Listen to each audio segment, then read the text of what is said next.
우리의 고백은 하나님의 언약을 실현하는 것입니다. 성경은 구약과 신약을 통해서 전부 하나님의 언약에 대한 말씀입니다. 하나님의 언약은 하나님이 반드시 지키십니다. 그러기에 우리 또한 언약 백성으로서 하나님의 언약을 가볍게 여기서는 절대로 안 될 것입니다. 바로 우리가 맹세한 이 맹세, 하나님의 말씀은 또 내가 말씀을 지키면 이라고 하는 이 맹세대로 여러분들이 하나님 앞에서 참된 빛으로서의 삶을 살아가고 또 하나님께서 여러분들을 지키시는 그런 놀라운 축복들을 받아 누리시기를 예수 그리스도 이름으로 축복합니다. 아멘. 우리가 지난주에 우리가 홈리스 섬김을 다녀왔습니다. 직접 가지 못했어도 함께 음식을 만든 분들도 계시고 또 동력하시면서 헌신해 주신 분도 계시고요. 또 재료들을 또 제공해 주신 분들도 계십니다. 지난번에는 가장 많이 왔던 것 같아요. 한 160명 분을 준비했고 나머지 한 10명 정도는 나중에 먹지를 못했습니다. 너무 많은 사람들이 왔고 또 우리가 그 섬김을 섬겼습니다. 거기서 한 가지 느끼는 것은 그들을 섬기는 것이 너무도 중요하지만은 그들이 일렬로 계속 줄을 서서 그래서 음식을 받아가는 과정을 통해서 질서라는 것이 참 중요하구나. 질서를 지키지 않았을 때 일어나는 현상들에 대해서도 한번 생각해 봤습니다. 왜냐하면 뒤에 오시는 한 10명 분들은 10명 정도는 못 먹었거든요. 왜냐하면 2개 가져가는 분도 있었고 심지어는 5개 달라고 해서 가져간 사람이 있었기 때문에 그래요. 그래서 거기서 수고하시는 분들도 수고하셨지만은 거기서 수고하시는 분들이 인원이 많이 지금 감축이 되어 있나 봐요. 연말에 더 봉사하는 사람들이 많이 없나 봐요. 그래서 그러다 보니까 통제가 잘 안 되고 그래서 이제 늦게 온 사람들은 먹지 못하는 일도 있었습니다. 그래서 다음번에 갈 때는 그들까지 배려해서 우리가 잘 배식을 할 수 있도록 그렇게 또 생각을 하면서 또 이렇게 마음가짐도 가졌습니다. 뭐든지 간에 질서가 있는 것 같아요. 하나님은 질서의 하나님이시잖아요. 질서를 왜 세우셨을까라는 질문들을 해보면 하나님은 조금 더 실수가 없으세요. 질서 있게 진행할 때 모든 것이 완만하고 또 모든 것이 충만하게 얻을 수가 있는 것 같습니다. 여러분, 질서가 깨어진다는 것은 어떤 의미일까요? 질서가 깨어진다는 것은 혼란을 의미합니다. 태초에 하나님이 천지를 창조하실 때 혼란스럽고 질서가 없는 무질서한 속에서 하나님은 질서를 세우셨거든요. 그래서 하나하나 창조하시는 것도 질서 속에서 창조하셨어요. 그래서 오늘날도 이 지구나 천지 만물들은 그 질서 속에서 움직이고 살아갑니다.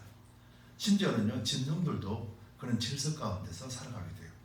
그걸 이제 순리라고도 하는 것이죠. 그래서 짐승들도 거역하지 않습니다. 자연 만물들도 하나님의 질서에 따라서 살아가죠. 만약에 지구가 어느 날 가다가 힘들어서 하루 정도 쉰다라고 생각해 보세요. 지구에 있는 사람들이 어떻게 될까요? 지구는 또 우주에서 아마 떨어지고 말 것이에요. 어떤 힘에 의해서, 우리가 하지 않은 힘에 의해서 계속해서 지구는 자전하면서도 또 태양을 위해서 공전하고 그렇게 해서 우리가 살아가고 있는 지구도 그런 모습으로 살아가죠. 짐승들도 마찬가지예요. 짐승들도 보면은 모든 것들을 순리대로 따릅니다. 그렇기 때문에 하나님의 질서가 세워진 것은 언제나 하나님의 뜻 가운데 그리고 또 삶의 모든 모습들도 풍요롭게 살아가게 되죠. 그런데 이 질서를 유일하게 하나님 앞에서 깨버리는 존재들이 있어요. 그 존재가 누구입니까? 바로 인간이라는 존재죠. 저는 지난주에 참 많이 생각을 하고 묵상을 해봤습니다. 요즘 지금 핫하게 어떤 면에서 아주 시끄럽게 세상을 달구고 있는 그런 주제들이 있잖아요. 특별히 한국에도 보면은 이제 차별법, 역차별법이라고 하는 그런 법을 지금 상정해 놓고 있고 또 세계 모든 풍조가 지금 그런 쪽으로 흘러가고 있습니다. 미국은 이미 2년 전에 벌써 동성애 결혼도 허락했잖아요. 그래서 하나님의 순리를 완전히 뒤바꾸는 일들이 많이 발생하죠. 그리고 11월 1일 독일에서는 지금 이 법이 시행이 됐습니다.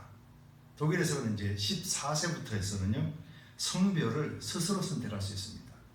허가를 받지 않아도 나는 오늘 남자야 그러면 남자가 되는 거예요. 그렇게 신고하면 남자로 삽니다. 나는 오늘부터 여자야 그러면 그는 신고만 하면 그냥 여자로 살아갑니다. 이 법이 어제부터 시행이 됐습니다. 독일은 어차피 이미 오래전부터 이제 동성애라든지 이런 것들에 대해서 오픈되어 있는 나라입니다. 미국도 마찬가지죠. 미국도 앞으로 이런 차별법에 대해서 아마 많이 강하게 나올 것입니다. 제가 어떤 화면을 봤습니다. 청문회 상황인데요. 거기서 나오고 있는 이 쉽게 말하면 이게 역차별법을 옹호하는 사람들에 대한 또 이제 법이라는 것에 적용하는 부분에 있어서 판사와 상원의원이 나누는 대화를 이렇게 봤습니다. 한 범죄자가 남자입니다. 저보다 키 큰 남자, 저보다 더 큰 남자가 죄를 지어서 감옥에 갔습니다. 감옥에 갔는데 그 남자가 나는 남자가 아니고 여자라고, 그래서 나를 여자 감방으로 보내달라고 요청을 했습니다. 근데 모든 신체는 다 남자입니다. 근데 판사가 그 사람이 여자라고 주장하는 그 말을 그대로 받아들여서 그 사람을 남자 감옥이 아닌 여자 감옥에 집어넣습니다. 근데 어떤 일이 벌어지냐면 그 사람이 여자 감옥소에 있는 여자들을 성추행하는 일들이 벌어지게 된 것이죠. 근데도 판사가 무슨 말 합니까? 그는 여자라서 보내주었다라고 표현합니다. 이처럼 세상이 지금 법도 마찬가지지만은 세상이 지금 완전하게 지금 질서가 깨어져 가고 있는 상황이죠. 한국은 또 어떻습니까? 지금 역차별법이라는 법을 발행합니다. 그래서 이제 앞으로는 여자 남자라는 호칭을 쓰는 것이 부담스럽게 됩니다. 그리고 또 만약에 역차별하게 되면은 상대방이 예를 들자면 이런 것이에요. 남자가 목욕탕에 들어갔습니다. 여자 목욕탕에 들어갔어요. 근데 여자들이 수치심을 느껴서 고소를 했습니다. 근데 그 남자는 나는 여자라고 우기면은 고소한 여자가 역차별법에 의해서 처벌을 받게 되는 거예요. 정말 말 같지 않은 일들이 벌어지게 되죠. 근데 이것을 당당하게 법으로 제정을 한다는 것이죠. 무엇 때문에 그럴까? 왜 말도 안 되는 일을 이렇게 하고 있을까? 무엇 때문에 이 불법들이 합법화되고 있고 용인되고 있는가? 과거에는 용납되지도 않았던 것인데 왜 현대에 와서는 이런 것들이 용납이 되고 있는가? 과거에는 이런 일들을 하게 되면은 어른들이 나서서 아니라고 이야기하고 옳은 사상을 가진 사람들이 아니다라고 분명히 이야기를 하는데, 그리고 지금도 그런 소리 이제 들리지만은 많은 사람들이 아니라고 그럼에도 불구하고 소수의 사람들의 의견이 존중되어지고 그들을 보호해야 된다라고 하는 정말 어처구니없는 일들이 지금 왜 일어나고 있는가? 왜 일어날까요, 여러분? 그리고 이 일어나고 있는 이 상황을 바라보면서 우리 그리스도인들, 특별히 교회 공동체는 과연 어떤 생각을 가지고 있으며 어떤 신앙을 가지고 있어야 될까요? 앞으로는 이제 그런 법들이 통과되고 나면은 신학교조차도 이제 올 것입니다. 그리고 교회에 와서도 할 것입니다. 그리고 목사들을 통해서도 그런 사람들이 있을 것입니다. 그러면 성도들은 어떻게 할까요? 아, 나 이 교회 싫어 그러고 떠나면 끝인가요? 그러면 다른 교회 가면 또 그런 일들이 없을까요? 그럼 어떻게 될까요? 근데 왜 이런 일들이 일어났을까요? 여러분들, 우리 그리스도인들은 지금 너무 심각한 위기에 처해 있습니다. 그래서 한국에는 지금 큰 집회를 열고 있죠. 엄청난 집회를 엽니다. 저는 그것이 옳고 그러다는 말을 하기 전에 우리 그리스도인들은 지금 과연 무슨 생각을 하고 있을까? 또 이런 상황을 보면서 우리는 무슨 마음의 결단, 신앙을 가지고 있어야 될까? 이런 부분에 대해서 우리는 고민해야 된다는 것이죠. 대부분 사람들은 이런 법을 보면서 야, 세상 말세야, 어떻게 이런 일이 일어날 수 있어? 야, 교회는 절대로 그러면 안 되는 거야. 우리는 맞서 싸워야 돼. 절대로 그렇게 하면 안 되는 거야. 라고 하는 것이 지금 교회의 주장입니다. 그런데 과연 성경은 우리에게 그렇게 하라고 말씀하실까? 그리고 성경에서 말씀하시는 것이 과연 무엇을 우리에게 말하고 있는가? 지금 우리가 싸우고자 하는 것은 무엇 때문일까? 하나님의 영광을 위해서 싸우는 것일까? 아니면 우리가 불편하고 우리가 앞으로 괴로움을 당할 것에 대해서 두렵기 때문에 그럴 것인가? 과연 무엇일까? 앞으로 교회는 점점 힘들어질 겁니다. 큰 교회면 큰 교회일수록 더 많이 힘들어질 거예요. 왜냐하면 타협하지 않으면 이제는 재산도 빼앗기기 때문에 한국에 지금 법을 제정하는 것이 미국보다도 더 강합니다. 그래서 그들이 고소를 하게 될 때 5배 최고로 피해액의 5배를 이상을 갚아줘야 된다고 법을 제정해놓고 있어요. 미국도 3배라고 그러더라고요. 왜? 3배만 해도 파산하니까. 근데 5배라고 지정해놓고 있어요. 교회에서 그런 일들이 벌어져서 나는 이렇게 억울함을 당했어요 라고 고소만 하면은 처벌이 되는 거예요. 그리고 이 고소했을 때 그 증거를 아니라고 하는 증거를 누가 제시해야 되냐면은 고소 당한 사람이 증명을 해야 되는 거예요. 고소한 사람은 고소하면 끝이에요. 그런데 고소 당한 사람이 아닙니다라고 자기가 자료를 찾고 자기가 해서 증명을 해야만 되는 거예요. 이게 지금 바꾸고자 하는 법이에요. 그렇게 시행됐으면 어느 누구도 증명을 못합니다. 그 사람이 기분 나쁘면 기분 나쁜 거예요. 이런 일들이 앞으로 아주 쉽게 일어날 것입니다. 그럴 때 우리는 어떻게 대처해야 될까요? 이때 교회인들, 특별히 성도들은 어떤 생각과 어떤 신앙을 가지고 있어야 될까요? 우리 이것에 대해서 한번 고민을 해야 된다는 거죠. 먼저 신앙이 뭔가? 정의를 갖고 있어야 되는 거죠. 신앙이 뭡니까? 왜 우리가 신앙생활을 합니까? 무엇 때문에 신앙생활을 합니까? 왜 하나님의 말씀이 우리 가운데 계시고 왜 우리는 하나님의 말씀을 믿습니까? 무엇 때문에 그렇죠? 하나님의 일이 무엇입니까? 첫 번째, 하나님의 일, 하나님을 믿는 신앙은요, 죽고 사는 문제예요. 구원과 심판에 관한 문제예요. 그리스도인은 구원과 심판에 관하여서 예수를 믿는 이유는 구원과 심판 때문에 그래요. 우리가 하나님을 믿는 이유는 죽고 사는 문제예요. 이 땅에서 잘 살고 이 땅에서 뭔가를 만들어내고 이 땅에서 뭔가를 받아서 그래서 사는 문제가 아니라는 거예요. 1차적으로 우리는 죽고 사는 문제라는 거예요. 근데요, 이 죽고 사는 문제가 오직 아는 공동체가, 오직 아는 사람들이 누구예요? 바로 우리란 말이에요. 세상은 관심이 없습니다. 세상은 영적으로 죽고 사는 문제에 전혀 관심이 없습니다. 그래서 그들은 그 법을 제정해도 전혀 불편함이 없습니다. 예를 들어 볼까요? 이런 차별법, 동성애법이 있으면 누가 가장 힘들어져요? 믿는 사람이거든요. 왜요? 성경을 믿기 때문에. 근데 성경을 가지지 않는 사람들에게는 불편할까요? 안 할까요? 왜? 조금은 불편할지도 모르겠죠. 자기 자식이나 가족이 연관되어 있으면 불편할지 모르겠지요. 그러나 타인은 불편하지 않습니다. 그래, 그렇게 인정해주면 되지. So cool. 그렇게 인정해주면 돼요. 이 불교 인정해주면 되죠. 아무런 거리낌이 없습니다. 다른 종교 인정해주면 돼요. 아무런 거리낌이 없습니다. 아무도 정죄하지 않습니다. 그런데 유독 그리스도인 교회만 아니라고 이야기하는 거예요. 세상에서 고립될 겁니다.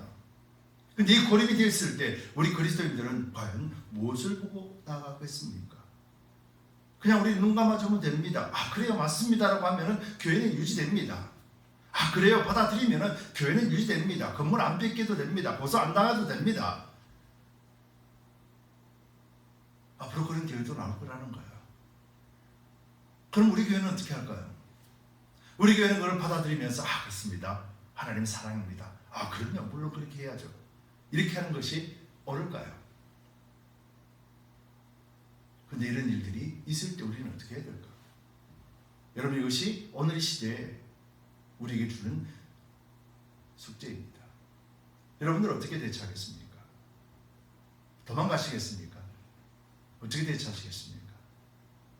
여러분, 우리 믿음이라는 것은 이럴 때 발휘가 되어야 되는 것이죠.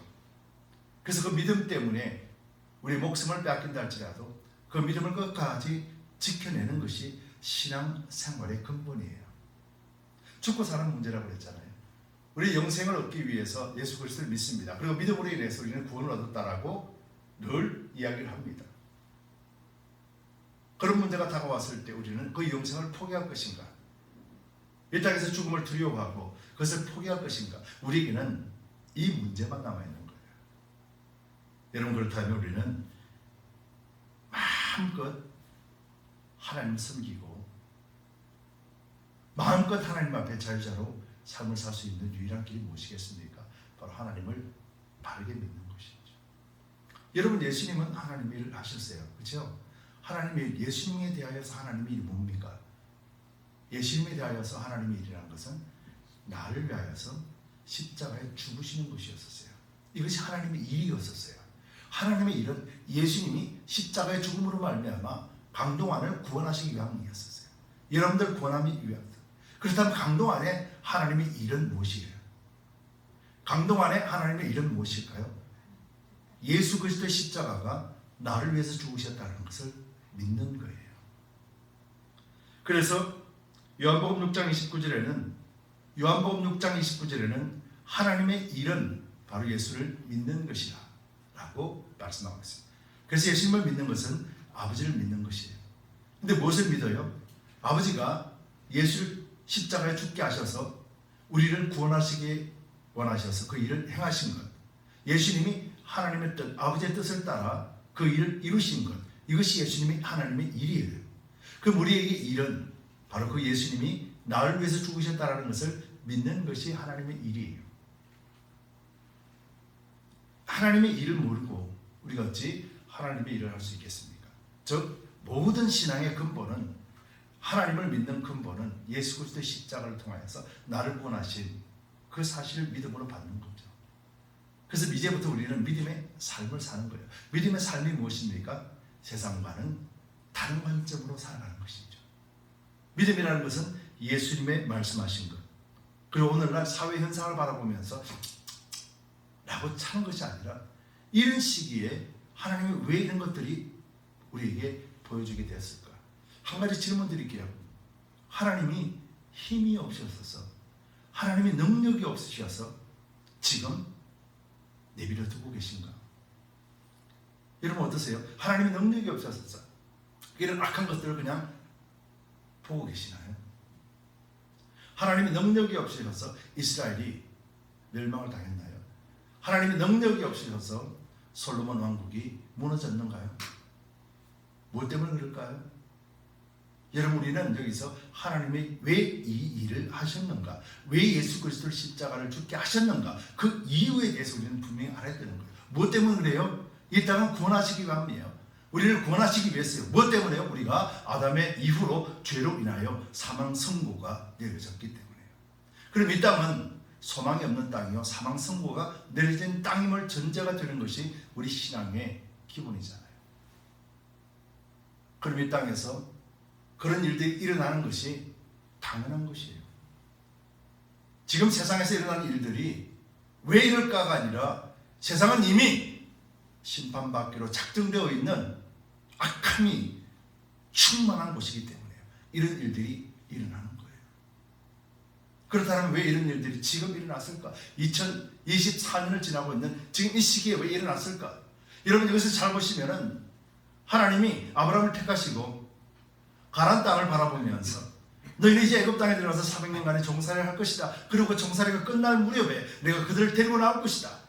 여호와의 군대는 바로 가나안 땅에 들어가서 그들이 죄가 간영할 때, 죄가 드러날 때 그 죄를 심판하시고 그 땅을 이스라엘 백성에게 줄 것이다. 즉 가나안 땅은 하나님의 심판의 시간이었습니다. 그럼 오늘 이 시대에 드러나는 것이 뭡니까? 죄들이 드러납니다. 이 죄들은 뭡니까? 죄가 관영하다라는 것이 무슨 의미겠습니까? 이 땅을 심판하시겠다라는 하나님의 계획이 이루어지고 있다는 거예요. 우리 영적으로 바라보지 않으면 왜 이러십니까 하나님? 왜 저런 사람들이 그대로 활개치도록 내버려 두십니까? 우리는 그런 말밖에 할 수 없지만은 신앙의 말씀으로 본다라면은 이것은 하나님의 심판 시간이 가까이 왔구나라고 할 수 있는 거예요. 그렇다면 하나님의 심판이 가까이 왔다라는 것을 깨닫는다라면 성도가 무엇을 해야 될까요?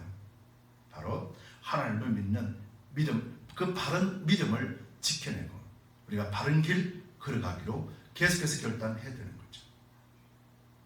우리가 갈 수 없는 그 길이기에 우리는 성령을 의지하고 말씀을 의지하고, 그래서 우리가 주님 앞에 날마다 엎드리면서 주님이 나의 길 되어주시고 피난처 되어주시기를 간구하며 한 걸음 한 걸음 주님과 함께 가야 되는 것이죠. 지금 이 시대에 교회가 필요한 것은 그것 외에는 없다라는 거예요. 여러분 이것이 우리에게는 큰 축복이기를, 그리고 우리 축복을 믿어지기를 예수님으로 축복합니다. 오늘 본문은 뭘 얘기하고 있습니까? 오늘 본문은 가정에 대해서 이야기하고 있어요. 남편과 아내 한 몸을 이야기하고 있어요. 하나님이 세우신 영적 질서가 이스라엘 백성들이 다 깨어버렸습니다. 순서가, 순리가 다 깨져 버렸습니다. 이방인들하고 오래오래 살다 보니까 남자들이 이제 아내들을 가볍게 여깁니다. 그리고 아내들에게 이혼하자고 합니다. 뭐 때문에요? 이방 여인들, 이쁜 여인들과 결혼해야 되기 때문에. 그래서 그들과 살아보기 때문에. 그래서 많은 사람들이 당시 말라기 시대 많은 유대인들이 아내를 버리고 가정의 질서를 깨어버리고 가정을 짓밟아버리고 그런 악한 상태에 놓여 있었던 것이죠. 여러분, 그때 하나님께서는 그 악함에 대해서 말라기 선지자를 통해서 말하고 있는 것이에요.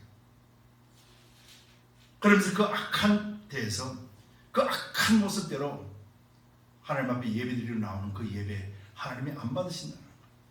그들이 눈물을 흘리고 하나님 앞에 예배를 드려도 하나님이 안 받는다는 거예요. 근데 그들이 묻습니다. 왜 안 받으십니까, 하나님? 그런데 오늘 본문에서 14절에서 그렇게 말하죠. 너희는 이르기를 어찌 믿니까 하는도다. 왜 예배를 안 받으십니까? 즉 왜 제사를 안 받으십니까, 하나님? 말라기 선지자가 너희가 드리는 가장한 제사 하나님이 안 받으셨다 그랬더니 왜 안 받으십니까? 우리가 정성을 다해서 드렸는데 왜 안 받으십니까? 그렇게 말합니다. 그럴 때 14절에 이는 너와 너희 어려서 취한 아내 사이에 여호와께서 일찍이 증거하셨음을 이남이니라. 뭘 일찍이 증거했나요? 그는 내 짝이요 너와 맹약한 아내로 돼 내가 그에게 괴사를 행했도다. 거짓말했다라는 거예요. 사기쳤다라는 거예요. 아내를 이혼하자 그러고 다른 남자, 다른 여자 만나면서 가정을 깼다라는 거예요. 그런데 그 이유가 뭐냐 그랬더니 어릴 적부터 하나님이 주신 맹약이라고 그래요. 어려서 줘서 일찍이 증거하셨다. 뭘 증거하셨는가? 그것이 15절에 이렇게 말하죠.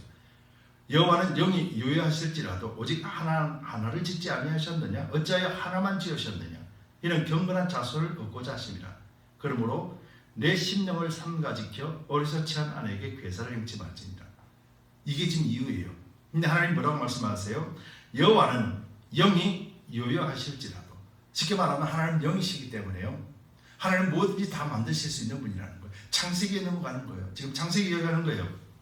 오직 하나를 짓지 아니하셨느냐? 어찌하여 하나만 지으셨느냐? 하나를 지었다라는 것은요. 지금 가정에 지금 이혼에 대해서 얘기하고 있잖아요. 하나를 지었다라는 것이 누굴 지었다라는 거예요? 아담과 하와를 지었다라는 말씀이에요. 왜 하나님은 아담도 10명, 하와도 10명 만드실 수 있고 아담 1명에 하와 20명, 100명도 만드실 수 있는 분이신데 왜 하나만 만들었느냐? 왜 아담과 하와가 하나가 되게 하셨는가? 왜 둘이 한 몸이 되게 하셨는가? 하나님 그 이유에 대해서 말씀하는 거죠. 하나님 창조하실 때 가정을 두시고 가정 안에 남편과 아내라고 하는 영적 질서, 사람과 사람이 아니라 반반 둘이 하나가 되는 거예요. 1 플러스 1이 되게 만드신 이유가 무엇인가? 라고 말씀하면 그 말씀이 뭐예요? 이는 경건한 자손을 얻고자 함이니라. 경건한 자손을 얻고자 하기 위해서라는 거예요. 생명의 원리가 여기 있는 거죠. 생명의 원리가. 남자와 여자가 가정을 이룰 때 1과 1이 하나가 될 때 그때 생명이 잉태되고 생명이 태어나는데 그 생명이 하나님이 원하시는 생명이라는 거예요. 즉 영적 질서뿐만 아니라 육적인 질서도 하나님이 정해주신 거예요. 그런데 지금 어떻습니까? 남편과 아내가 지금 깨어졌지요. 성소수자를 대변하는 변호사가 이렇게 말합니다. 사원원인이 묻습니다. 남자와 여자의 정의가 뭐냐? 근데 그는 남자와 여자의 생물학적 권리를 이야기하지 않습니다. 그가 남자라 그러면 남자다. 그가 여자라면 여자다. 라고 주장을 해요. 그러면 아기를 낳으면 어머니냐 물었더니 어머니라는 말을 안 써요. 어머니라는 말을 쓰면 그것도 차별이래요. 왜? 아버지가 낳을 수 있기 때문에.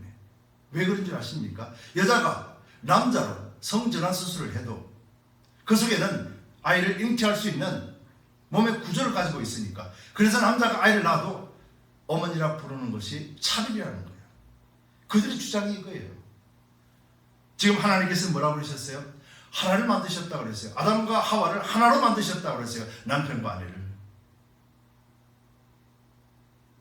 그리고 거기서 뭘요? 경건한 자손을 얻기 위해서. 하나님이 말씀하신 경건한 자손이 누굽니까?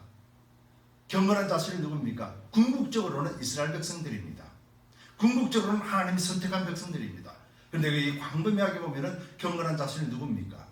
가정 안에서의 정상적으로 남편과 아내를 통하여 태어난 자손들을 이야기하는 거예요. 그런데 이것이 얼마나 깨어졌습니까 지금? 아내와 남편의 자리가 바뀌어 버렸습니다. 그리고 아내와 남자가 없어도, 아내가 남편이 없어도 아이를 낳는다고 합니다. 이렇게 타락이 되고 변질이 되었습니다. 예수님께서도 이혼에 대해서 말씀하실 때 하나님께서는 남자와 여자를 지으셨다 말씀합니다. 마가복음 10장 6절에 사람을 지으신 이가 본래 그들을 남자와 여자를 지으시고 말씀하시기를 그러므로 사람이 그 부모를 떠나서 아내에게 합하여 그들이 한 몸이 될지니라 하신 것을 읽지 못하였느냐. 여기서 지금 하나를 짓고 하나가 되게 하셨다라는 말이 의미해요. 마가복음에서 예수님께서 10장 6절에서 예수님께서 말씀하시는 거예요. 바리새인들이 묻습니다. 이혼해도 되잖아요. 모세도 이혼 정서를 써줬는데 왜 이혼하면 안 됩니까? 라고 말을 했을 때 예수님께서 그렇게 말합니다. 사람을 지으신 이가 본래 그들을 남자와 여자로 지으시고 왜 그들에게 그런 말을 했을까요? 왜 이혼한다고 그랬을까요? 오늘날 현실과 똑같은 거예요. 남자와 여자를 지으시고 말씀하시기를 그러므로 사람이 그 부모를 떠나서 아내에게 합하여 그들이 한 몸이 될지니라. 바로 이것에서 나오는 생명들이 경건한 생명이라는 거예요. 이건 하나님이 영적 질서로서 두신 것이라는 거예요. 여러분, 생명은 하나님 주신 영적 질서 안에서 나타나는 거예요. 그래서 여러분, 우리 어렸을 적에 지금은 그 법이 없어졌어요. 바람 핀다라는 말을 많이 하잖아요. 그래서 바람 피어서 낳은 자식을 사람들은 경멸하잖아요. 무엇 때문에 그랬을까요? 생명체를 인정해주지 않는 이유가 무엇이었어요? 그것이 옳다라는 것이 아니라 그 사상에는 뭐가 있습니까? 아버지와 어머니 사이에서 태어난 자녀라는 공동체 의식이 있었기 때문이에요. 물론 그 나머지 태어난 아이가 불행하게 자랐습니다. 그러나 그것도 사회적으로 그렇게 하면 안 되는 것이지만은 전체적인 사회적인 통념이 무엇입니까? 아니라는 것이었잖아요. 그래서 얼마나 고통을 당합니까? 하나님의 영적 질서가 깨어졌을 때 누가 고통당합니까? 자녀가 고통을 당하는 거잖아요. 근데 오늘날에는 그 법까지 없어졌잖아요. 남자와 여자가 이제는 사라집니다. 독일에서 공부를 했던 한 선교사님 이런 간증을 합니다. 자기 자식을 학교에 보냈더니 저 여자라고 이야기했다고 선생한테 혼났답니다. 저 여자, 저 남자가 없답니다. 그냥 그라고 이야기하는 거예요. 여러분, 그런 아이들이 지금 어떻게 자라겠습니까? 여러분, 인간에게는요 인격이라는 게 있죠. 인격. 여러분, 인격이 뭔지 아십니까? 인격은 사전적인 말이나 행동에 나타나는 한 사람의 전체적인 품격이라고 해요. 자신의 행위에 스스로 책임을 질 자격을 가진 독립된 개인, 이것을 인격이라고 해요. 자기가 책임질 수 있고 행동으로 말로 나타나는 품격이 나타나는 사람을 인격이라고 해요. 근데 지금 어떻습니까? 13살에도 인격을 붙이고 2살에도 인격을 붙여요. 여러분, 인격이라는 것이 어디서 형성이 되죠? 인격이 스스로 인격이 형성이 됩니까? 아니죠. 어디서 인격이 형성이 됩니까? 가정에서 형성이 돼요. 남편과 아내, 아버지와 엄마 사이에 태어난 이 경건한 자식이 부모로부터 받으며 부모로부터 교육을 받고 그 속에서 인격이 자라게 되는 거죠. 그래서 자식은 부모를 닮는다고 그러잖아요. 근데 지금 어때요? 아이가 태어나보니 아버지가 엄마래, 엄마가 아버지래, 아버지라 부르지도 못하고 어머니라 부르지도 못하는 정체성을 갖고 태어났어요. 어떤 인격이 형성이 될까요? 여러분, 이것은 죄입니다. 근데 앞으로는 이것을 죄라고 말을 못합니다. 죄를 말이라고 하면은 우리는 처벌받게 돼요. 그때 여러분들 어떻게 하실래요? 나는 몰라요. 그러고 집에 가실 겁니까? 여러분, 하나님을 알 때 죄를 알게 돼요. 우리는 하나님을 알기 때문에 죄라고 말할 수 있어요. 세상은 하나님을 모릅니다. 그래서 그것이 죄됨을 모릅니다. 그래서 그것이 당연한 것이에요. 세상은 넓은 길입니다. 하나님을 믿는 것은 좁은 길입니다. 세상은 넓은 길이지만 멸망의 길이라 말씀합니다. 우리가 가는 좁은 길은 좁은 길이지만 영생의 길이라 말씀합니다. 성경이 왜 그렇게 말씀하셨을까? 앞으로 그 일을 닥쳐올 때 우리는 어떻게 대처를 해야 될 것인가? 야, 이러면 안 되지 라고 불평할 것이 아니라 이 시기를 통해서 우리가 영적으로 바로 봐야 되죠. 하나님이 왜 이런 시기를 우리에게 주시는가? 무엇 때문일까? 우리 성경의 근거에서 볼 때 이것은 하나님의 축복이 아니라 하나님의 심판이구나. 하나님의 심판이 지금 기다리고 있구나. 그렇다면 믿는 자들은 어떻게 해야 될까? 우리는 하나님 앞에 심판받는 이 땅을 향하여서 우리는 무엇을 해야 될까? 우리는 두 가지죠. 하나는 경건한 자손으로서 경건함을 잃지 말아야 되고, 하나는 세상에서 복음을 전하는 자가 되어야 되는 거예요. 마지막 때 외쳤던 자가 되어야 되는 것이에요. 여러분, 복음의 원리 속에, 예수님이 가르쳐 주신 복음의 증거 속에 가장 첫 번째 복음을 전하는 것이 어디입니까? 너희는 땅끝까지 이르러 정의되라 했을 때 첫 번째가 어디예요? 예루살렘이잖아요. 왜 예수님께서는 예루살렘으로부터 복음이 시작되어야 된다고 할까요? 여러분, 이것이 가정 공동체부터 시작되어야 된다는 것을 의미하는 것이죠. 가정 안에서 복음이 전해지지 않고 남편과 아내가 한 몸을 이루지 못하고 가정 안에서 예수의 주인들이 못한다면 우리는 이런 환난 속에서도 이기는 자, 승리자가 될 수 없다는 것을 의미하는 거예요. 그리고 또 하나는 우리가 가정 공동체를 통해서 믿음으로 든든하게 세워질 때 비로소 우리는 그 복음이 가정을 통해서 나타나게 되는 거죠. 경건한 자손들이 예수 그리스도를 믿는 믿음 안에서 또 다른 자손을 낳고 또 다른 가정을 꾸미게 될 때 그 일을 감당하게 되는 거죠. 앞으로 점점 힘들어질 것입니다. 점점 가정을 지켜나가는 것이 힘들어질 것입니다. 여러분, 오늘 본문에서 나와 있듯이 하나님은 왜 하나를 만드셨을까? 이 하나는 남편과 아내가 한 몸이 되는 하와와 아담을 이야기하는 거예요. 왜 한 상만 만들었을까? 하나님 두 상 만드시고 다 하실 수 있는 능력이 계시는데 왜 그렇게 하셨을까? 바로 그것이 경건한 자손이라. 경건한 자손은 만들어지는 것입니다. 어떻게 해요? 하나님의 질서 안에서요.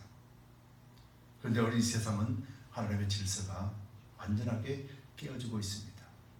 그럴 때 우리 그리스도인은 그 질서가 깨어진 곳에 타협하고 반항하는 것이 아니라 우리의 영적 질서를 세우고 그 영적 질서를 바르게 만들어 가야 되는 것이죠.